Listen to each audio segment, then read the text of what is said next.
प्यारे बच्चों, कल वाले वीडियो में हम वैद्युत रसायन चैप्टर के बारे में थोड़ा सा परिचय दिए थे कि वैद्युत रसायन में हमको क्या पढ़ना है और किस किस के बीच संबंध है, ये सब हम बताए थे। सबल वैद्युत अपघट्य किसे कहते हैं, दुर्बल वैद्युत अपघट्य किसे कहते हैं, वैद्युत अपघट्य किसे कहते हैं, इसके बारे में हम कल बताए थे। आज हम समझेंगे वैद्युत अपघटन अभिक्रिया क्या है, वैद्युत अपघटनिक सेल क्या है, कैथोड क्या है, एनोड क्या है, इलेक्ट्रोड क्या है। साथ ही साथ हम समझेंगे कि फैराडे के वैद्युत अपघटन का नियम क्या है। सबसे पहले हम समझेंगे कि वैद्युत अपघटन क्या है।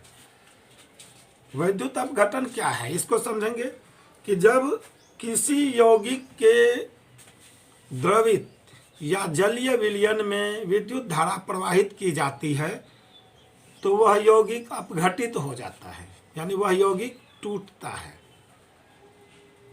तो यह क्रिया ही विद्युत धारा के प्रवाहित करने से यौगिक टूट रहा है, इसलिए इसे वैद्युत अपघटन अभिक्रिया कहते हैं।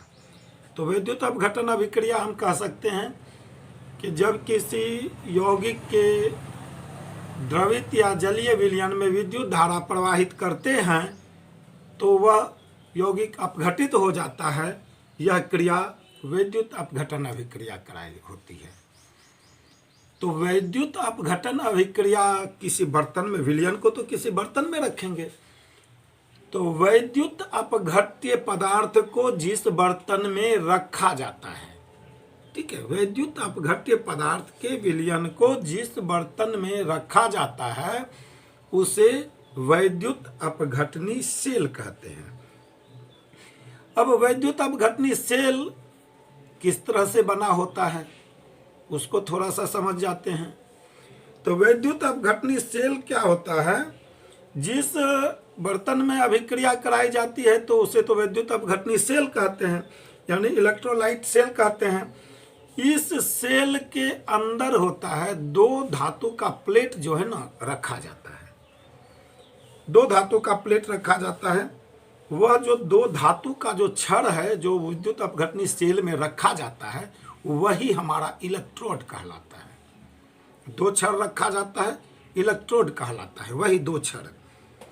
विद्युत अपघटनी सेल में जो दो छड़ रखा जाता है वह दोनों छड़ ही इलेक्ट्रोड कहलाता है। उसमें से एक छड़ कैथोड कहलाता है, एक छड़ एनोड कहलाता है।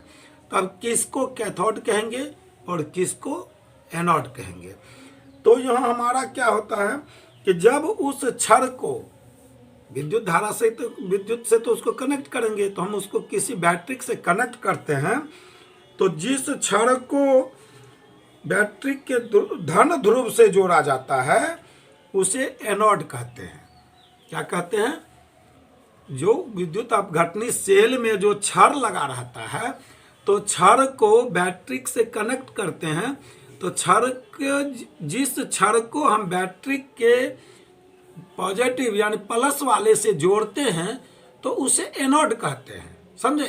प्लस वाले से जो जोड़ते हैं तो वह एनोड कहलाता है और माइनस वाले से जो जोड़ते हैं वह कैथोड कहलाता है। इसको समझे, एनोड किसे कहते हैं और कैथोड किसे कहते हैं।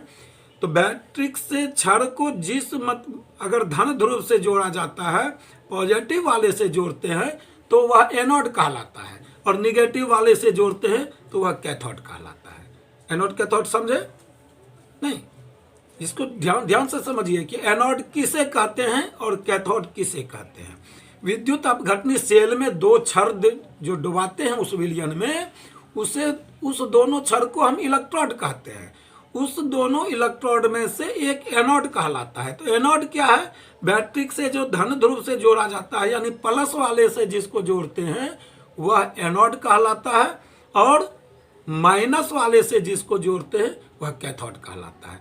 एनोड को ही हम धनोद कहते हैं और कैथोड को ऋणोद कहते हैं, यानी कैथोड ऋण वाला से निगेटिव वाला से जोड़ते हैं तो वह कैथोड, और पॉजिटिव वाला से जोड़ते हैं तो वह एनोड होता है।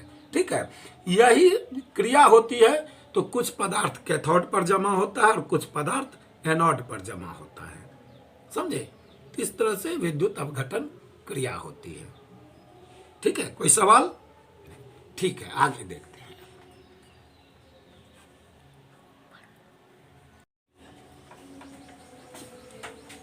तो आइए हम नेक्स्ट क्वेश्चन बढ़ते हैं। वैद्युत रसायन चैप्टर का नाम है, क्लास 12 का केमिस्ट्री है, जिस चैप्टर का नाम है वैद्युत रसायन।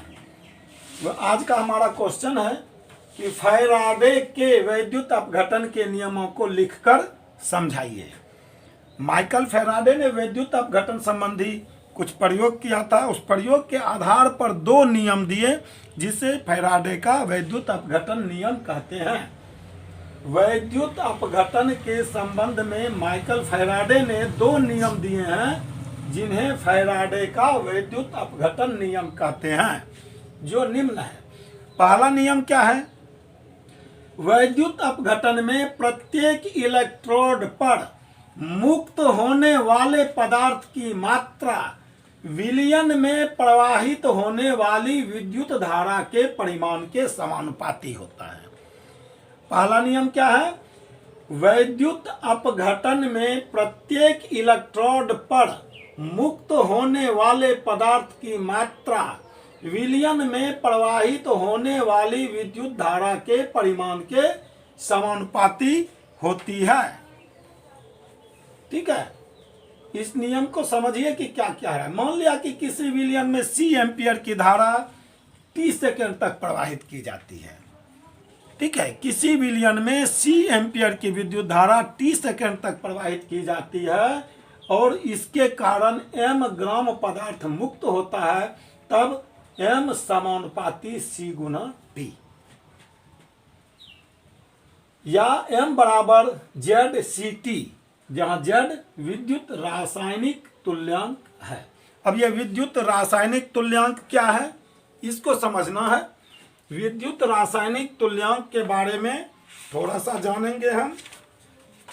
जब विद्युत रासायनिक तुल्यांक क्या है? जब 1 एम्पियर की विद्युत धारा 1 सेकेंड तक प्रवाहित की जाती है, तब किसी इलेक्ट्रोड पर मुक्त होने वाले पदार्थ की मात्रा उसका विद्युत रासायनिक तुल्यांक कहलाता है। ठीक है, विद्युत रासायनिक तुल्यांक क्या है? जब 1 एम्पियर की विद्युत धारा 1 सेकेंड तक प्रवाहित की जाती है, तो मुक्त होने वाले पदार्थ की मात्रा जो है वह विद्युत रासायनिक तुल्यांक कहलाता है। इसको समझे? तो पहला नियम समझे। पहला नियम क्या है? वैद्युत अपघटन में प्रत्येक इलेक्ट्रोड पर मुक्त होने वाले पदार्थ की मात्रा विलयन में प्रवाहित होने वाली विद्युत धारा के परिमाण के समानुपाती होता है। मान लिया कि C एम्पियर की विद्युत धारा T सेकेंड तक प्रवाहित होती है और उससे M ग्राम पदार्थ मुक्त होता है, तो M का C और T से क्या संबंध होगा? तो M समानुपाती C गुना T, यानी M बराबर ZCT। Z विद्युत रासायनिक तुल्यांक है। विद्युत रासायनिक तुल्यांक के बारे में समझ गए। जब 1 एम्पियर की धारा 1 सेकेंड तक प्रवाहित की जाती है, तो मुक्त होने वाले पदार्थ की मात्रा विद्युत रासायनिक तुल्यांक कहलाता है। अब दूसरा नियम समझते हैं। दूसरा नियम क्या है कि यदि श्रेणी क्रम में जोड़े गए कई वैद्युत अपघट्यों के विलयन से होकर एक ही वैद्युत धारा प्रवाहित की जाती है, यानी धारा का मान नहीं बदलते हैं, तो मुक्त होने वाले पदार्थों की मात्रा उसके रासायनिक तुल्यांकों के समानुपाती होता है। ठीक है, यदि श्रेणी क्रम में जोड़े गए कई वैद्युत अपघट्यों के विलयन से होकर एक ही वैद्युत धारा प्रवाहित की जाए, तो मुक्त होने वाले पदार्थों की मात्रा उसके रासायनिक तुल्यांकों के समानुपाती होता है। इसको समझो। अब मान लिया कि मुक्त होने वाले पदार्थ की मात्रा x, y और भी बहुत सारा सोन तथा इसका तुल्यांकी भार क्रमशः x का तुल्यांकी भार E1, y का तुल्यांकी भार E2, इस तरह से सब मुक्त होने वाले पदार्थ की मात्रा का तुल्यांकी भार हम निकालते हैं तो उसका संबंध जो होता है वह होगा x/e1 बराबर y/e2 बराबर सो ऑन। ठीक है, तो ये E1 E2 E3 यह क्या है, हमारा तुल्यांकी भार है। ठीक है, यहाँ कोई सवाल किसी तरह का नहीं ना? ठीक है।